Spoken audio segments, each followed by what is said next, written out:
मेरे समक्ष मंजू देवी जी बैठी हैं जो प्रेजेंट में नंदगांव की चेयरमैन हैं और इतनी बड़ी ऐतिहासिक जीत हुई है इनकी। ये नंदगांव में पहली चेयरमैन प्रत्याशी हैं जो इतने बड़े अंतराल से विजयी हुई हैं। 1318 वोटों का अंतराल रहा है विपक्ष और पक्ष में, और यहाँ पर इनकी जीत हुई है। और क्या कहना चाहती हैं आप बस्ती माता से, आप एक इतनी बड़ी जीत हुई है? सबसे पहले तो मैं अपने नंदगांव वासियों का बहुत बहुत धन्यवाद करती हूँ कि जो मुझे सफलता मिली है ये उनकी मेहनत से, उनके सहयोग से, उनके परिश्रम से मिली है। मैं उनका बहुत बहुत दिल से आभार व्यक्त करती हूँ। माता की सेवा में 24 घंटा तत्पर तैयार रहूँगी और आपके विश्वास को कायम रखूँगी। जी, आपने सुना, हमेशा 24 घंटे सेवा में उपलब्ध रहेंगे, क्योंकि यहाँ पर एक चेयरमैन नहीं है, पूरी बस्ती माता चेयरमैन हुई है। जो मानना है इनका कि हम सबके सहयोग से जीते हैं, तो गाँव के जो निवासी है कैसी समस्या नहीं आएगी, हमेशा 24 घंटे उनकी सेवा में उपलब्ध रहेंगे।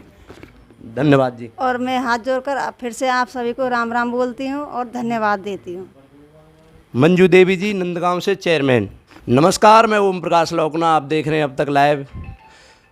मेरे समक्ष बैठे हैं भीम चौधरी जी, उनकी पत्नी मंजू देवी जी जो कल ही निर्णय आया है और 1318 मतों से विजयी हुई हैं, नंदगांव से चेयरमैन बनी हैं, नई चेयरमैन बने हैं। तो मैं चाहूँगा कि क्या विचार हैं, और धन्यवाद स्वरूप ये इंटरव्यू है, बस्ती माता ने जो उनको प्रेम दिया है, क्या कहना चाहते हैं इस संबंध में? नमस्कार जी। हाँ जी, नमस्कार जी। सबसे पहले तो मैं अपने ग्राम वासियों के चरणों में अपना नमस्कार करता हूँ, राम राम जी करता हूँ कि जो मुझे इतना असीम प्यार यहाँ पर पूरी बस्ती ने दिया है। और ये मेरी ही जीत नहीं, ये पूरी बस्ती की जीत है, पूरी नंदगांव बस्ती की जीत है। क्योंकि ये जो चुनाव अब के हुआ, ये एक अलग प्रकार का चुनाव था। इस चुनाव को स्वयं जनता ने लड़ा था। ये जो लड़ाई थी, ये अधर्म पर धर्म की जीत है, असत्य पर सत्य की जीत है, और इसमें कोई दो राय नहीं है। मैं फिर पुनः कह सकता हूँ कि ये जनता की जीत है, क्योंकि स्वयं ये चुनाव जनता ने लड़ा था।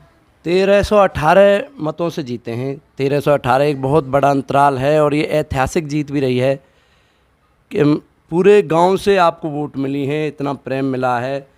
क्या कहना चाहेंगे? हाँ, ये निश्चित है कि ये एक ऐतिहासिक जीत है। नंदगांव में पहली बार ऐसा हुआ है। मैंने जनता ने जब ये चुनाव लड़ा था तो उन्होंने ठान लिया था कि अब की बार नंदगांव में पूरे तरीके से परिवर्तन करना है। क्योंकि पिछले बार से 2 योजनाओं से ऐसे ही चल रहा था कि एक ही लोग नंदगांव की सरकार में बने हुए थे, और उनका जो रवैया जनता के प्रति, उनका व्यवहार जनता के प्रति, उनके विकास के कार्य जनता को कोई भी पसंद नहीं आया। इसलिए जनता ने परिवर्तन का मूड बना लिया था और सोच लिया था कि डिफीट भी देना है तो बड़े अंतराल से देना है, क्योंकि उन लोगों को एक अहंकार हो गया था अपने आप में। तो उस अहंकार को हराया है जनता ने। जी, ये जो अब चुनाव आप जीत गए हैं, विकास की प्रक्रिया आगे बढ़ानी है, क्या मतलब आपका विकास मॉडल रहेगा? सर्वप्रथम आप किस क्षेत्र में पहला काम करना शुरू करेंगे जिसकी अधिक मांग भी है जनता को? और देखिए, विकास तो यहाँ पर नंदगांव में काफ़ी होने हैं, और क्योंकि चुनौतियाँ भी ज़्यादा हैं, उसी हिसाब से काम भी यहाँ पर काफ़ी होने हैं। जैसे खेल का मैदान है। जी, सर्वप्रथम मतलब खेल का मैदान आपका प्रथम उसमें है, लक्ष्य में? जी, खेल का मैदान है। हमारे गांव में लाखों पर्यटक यहाँ घूमने के लिए आते हैं, उनके लिए पेयजल व्यवस्था करना, उनके लिए बैठने की व्यवस्था करना, उनके लिए ठहरने की व्यवस्था करना, उनके लिए यहाँ पर पार्किंग की व्यवस्था करना, ये सारी चीज़ें हमारे माइंड में हैं। उन चीज़ों को लेकर के ही हम जनता के बीच में गए थे।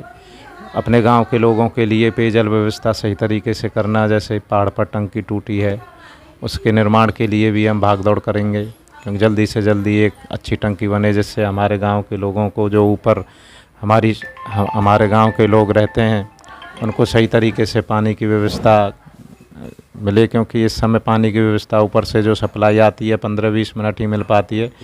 गर्मियों के दिनों में तो कुछ भी नहीं है, और गर्मियों को क्या, सर्दियों के टाइम में भी पानी तो सभी को चाहिए। तो और भी बहुत सारी व्यवस्थाएं हैं, लाइट की व्यवस्था जो स्ट्रीट लाइट जो रहती हैं, उसमें देखते हैं कि गांव अंधेरे में डूबा रहता है। और बहुत सारी व्यवस्थाएं हैं जिनको करना है, और हम सब मिलकर के गांववासी इन योजनाओं को आगे बढ़ाएंगे।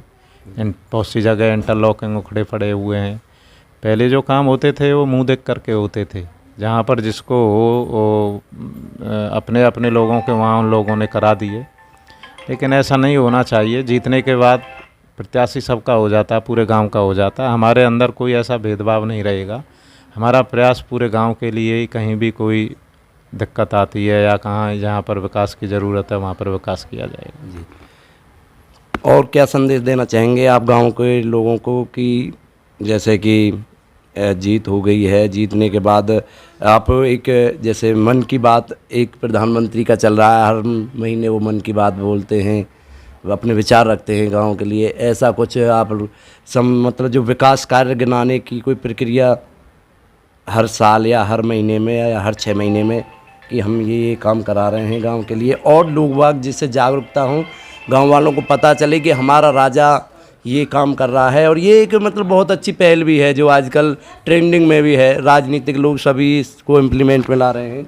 नहीं, वो तो आप सही कह रहे हैं कि विकास कार्य होने चाहिए और फिर वो जनता तक पहुंचने भी चाहिए, और इसके लिए ओकेजन भी होते हैं। जैसे 15 अगस्त है, 26 जनवरी है, वहाँ पर काफ़ी आप लोगों को एकत्रित करके अपने विकास कार्य गिना सकते हैं। ये थोड़े हैं कि भाई हर वक्त आप इन्हीं चीज़ों को कहते रहें, और फिर कहने की आवश्यकता क्या, जनता खुद कहती है भाई विकास कराया है नहीं कराया जनता, तो वही चीज़ रहेगा। मैं तो सबसे पहले तो अपने मन की बात ये कहूँगा कि बस्ती माता ने जो इतना ये ऐतिहासिक जीत दिलाई है, इसमें आप पूरे नंदगांव बस्ती का हाथ है, क्योंकि स्वयं बस्ती ने ये चुनाव लड़ा था। पूरे नंदगांव बस्ती की जीत है। आपने सुना भीम चौधरी जी ने कहा ये मेरी जीत नहीं है अकेले की, ये पूरे बस्ती माता की जीत है। पूरी तरह से 100% सहयोग पूरे गांव का मिला है, जिससे आज इस पटल पर आज चुनाव जीते हैं, बहुत बड़े अंतराल में जीते हैं। 1318 वोटों का एक ऐतिहासिक जीत हुई है। विकास कार्य की जहाँ तक बताने की बात है, हर महीने तो नहीं, लेकिन 15 अगस्त 26 जनवरी जो राष्ट्रीय पर्व हैं उन पर ज़रूर इनका मतलब जनता के सामने पहुँचे करेंगे कि हमने विकास मॉडल अभी तक ये काम करा चुके हैं और आने वाले टाइम में और भी काम होंगे। यही बात है ना जी? जी जी जी जी बिल्कुल बिल्कुल। गांव की बस्ती माता के चरणों में हमेशा मैं सेवा में संलग्न रहूँगा 24 घंटे। ये समझ लीजिए जो ये पल मिला है, इस पल को व्यर्थ नहीं जाने दिया जाएगा। एक एक पल बहुत कीमती होगा और वो बस्ती माता के लिए ही लगेगा। आपने सुने विचार, और आपको जल्द इसके माध्यम से और भी जो नंदगांव का विकास का मॉडल आप तक लाइव के माध्यम से मिलता रहेगा।